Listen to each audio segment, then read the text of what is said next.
안녕하세요 여러분. 속 시원한 한국어의 박현선입니다. 오늘은 연희님과 예캔바 223 ABCD님이 요청을 해주신 문법을 설명드리려고 합니다. 의련이와와 건의와 이 문법 두 개가 어떻게 다른지 설명해 달라고 요청해 주셨어요. 자, 이 두 개의 말이 함께 쓰이는 경우, 공통적으로 쓰이는 경우부터 설명을 드리면 다시 말하다, 다시 설명하다, 거듭 덧붙이다 이런 말 등에 붙어서 뒤에 사실과 상관되는 내용을 다시 말할 때 이 두 개의 문법을 모두 사용합니다. 다시 한번 말하려니와 모두 최선을 다해 주시기 바랍니다 하셔도 되고요. 다시 한번 말하거니와 모두 최선을 다해 주시기 바랍니다. 이렇게 하셔도 됩니다. 또 거듭 덧붙이려니와 내일은 절대로 늦으시면 안 됩니다. 이렇게 말씀하셔도 되고요.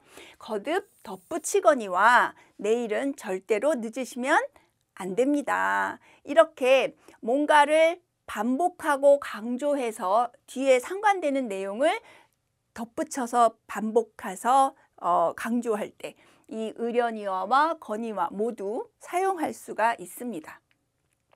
그러나 분명한 차이가 있지요. 의련이와는 get과 함께 쓸 수가 없습니다. 하지만 건의와는 get과 함께 쓸 수가 있어요. 그래서 대학에도 가겠거니와 꼭 성공해서 은혜를 갚겠습니다. 이렇게 get과 함께 쓸 수 있고요. 그 일을 해내려고 그는 친구들에게 전화도 하겠거니와 직접 찾아가서 부탁도 할 것이다. 그래서 요것도 할 거고 요것도 할 거다. 앞뒤의 것들을 모두 할 거다라는 의미죠. 그렇지만 의련이와는 get으려니와 이런 말은 없습니다. 그래서 의련이와는 get과 함께 쓰지 못한다. 이걸 기억하시면 되고요.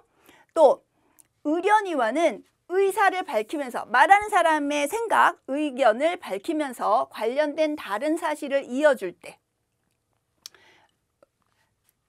사용이 되고 건의와는 의사를 밝힐 때는 get건의와를 쓰게 됩니다. 그래서 의련이와는 그것 자체로 자기 의사를 밝히는 것이 되지만 건의와는 의사를 밝힐 때는 get건의와로 써야만 그 의사를 밝히는 것이 되는 거죠.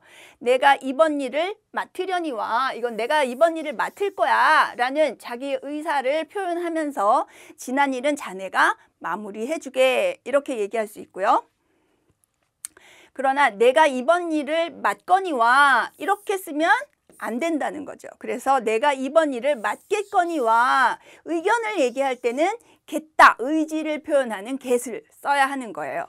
내가 이번 일을 맡겠거니와 지난 일은 자네가 마무리해 주게. 그래서 의사를 밝힐 때는 get거니와를 써야 하고 의련이와는 그것 자체로 쓰면 된다.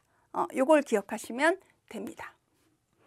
또 의련이와는 추측해서 인정하면서 관련된 다른 사실을 이어줄 때 쓰고요. 건의와는 인정하면서 뒤에 사실을 덧붙이는 거예요. 그래서 추측의 의미가 있는 건 의련이와다 라고 기억하시면 됩니다. 신제품은 품질도 좋으려니와 가격도 그리 비싸지 않을 것이다. 않을 것이다 라는 것이 추측이죠. 그래서 앞에 있는 품질이 좋을 거야 라는 것도 추측이 됩니다. 또 이 마을은 경치도 좋으려니와 인심도 좋다라고 얘기하는 거는 인정, 어떤 사실을 인정하는 거죠. 그래서 경치가 좋다는 것도 인정하는 거가 되는 거예요. 그래서 뒤에 서술어가 무엇이냐에 따라서 앞에 것도 추측이 되거나 인정이 되거나 이렇게 되는 거죠. 그렇지만 건의와는 신제품은 품질도 좋거니와 가격도 그리 비싸지 않을 것이다. 이렇게 써도 되고요. 이 마을은 경치도 좋거니와 인심도 좋다. 이렇게 써도 상관이 없습니다. 그래서 앞에 있는 사실을 인정하면서 뒤에 있는 사실을 덧붙일 때 건의와도 그대로 쓰이는 거죠. 자, 정리해 보겠습니다. 의련이와와 건의와는 다시 말하다, 다시 설명하다, 거듭 덧붙이다 이런 말들에 붙어서 뒤에 사실과 상관되는 내용을 다시 말할 때 의련이와 건의와 모두 쓴다는 거죠. 그러나 결정적으로 의련이와는 get과 함께 쓸 수 없고 건의와는 get과 함께 쓸 수 있다. 또 의련이와는 의사를 밝히면서 다른 사실을 말하는 것. 또 하지만 get건의와는 의사를 밝힐 때는 get건의와를 써야지 건의와가 아니다. 의사 밝힐 때는 의지의 표현인 get을 쓴다. 또 앞의 사실을 추측하여 인정할 때는 의련이와, 앞의 사실을 그냥 인정할 때는 건의와. 그래서 의련이와는 get건의와와 가까운 뜻으로 많이 사용이 된다. 그래서 아마도 두 개의 문법이 많이 헷갈리셨을 거예요. get쓰려니와 안 되고 get건의와 되고 여기서 이제 결정적인 차이가 있는 거죠. 다른 것들은 굉장히 흡사합니다.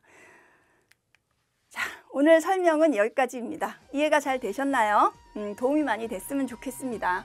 좋아요와 구독 버튼 눌러주시고 궁금한 내용 있으면 댓글로 질문 주세요. 제가 열심히 만들어서 여러분들의 속을 시원하게 풀어드리겠습니다.